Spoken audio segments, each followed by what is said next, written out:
नमस्ते प्रणाम। हम भोजपुरी गायक अरविंद दीवाना बिहार वाला।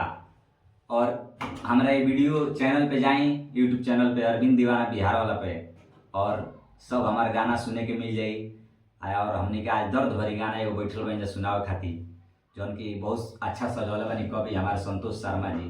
ये गाना के तनी एगो सादा में सुनाए तनी लोग के कि दे दो शराब हम पी के मोहर जाई, आंसू जुदाई के पियल नहीं जाई हो।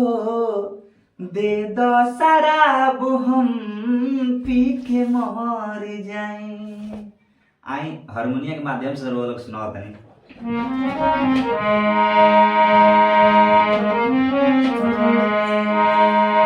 कि दे दो शराब हम पी के मर जाएं,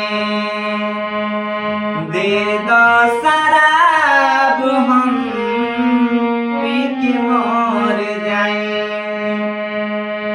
आंसू जुदाई के पियल नहीं जाई हो।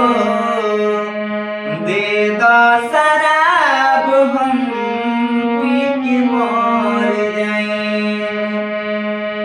दे दो शराब हम पी के मर जाएं। हमरे ही खून से मेहंदी रचैहा, उठी जहिया डोली का हाथ मत देखैहा।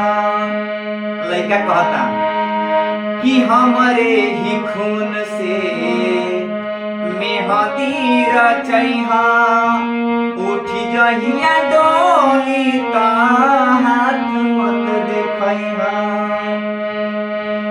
आंसू जुदाई के पियल नहीं जाई हो।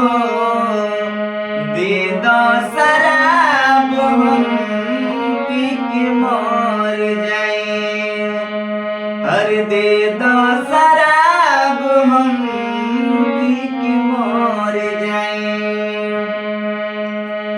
याद आवतावे जान बचपन के बतिया, कुहू के करे जा जान आधी आधी रतिया हो। याद आवतावे जान बचपन के बतिया, कुहू के करे जा जान आधी आधी रतिया। याद आवतावे कैसे मन तरसई हो। दे दो शराब हम पी के मर जाएं, अरे दे दो शराब हम पी के मर जाएं।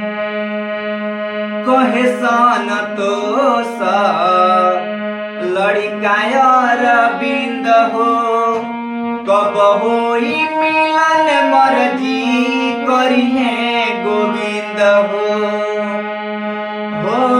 कहे संतोष लड़का अरविंद हो, कब होई मिलन मर्जी करिहे गोविंद हो। अरे भाई नरेश के बातें कैसे भुलाई हो। दे दो शराब हम पी के मर जाएं, अरे दे दो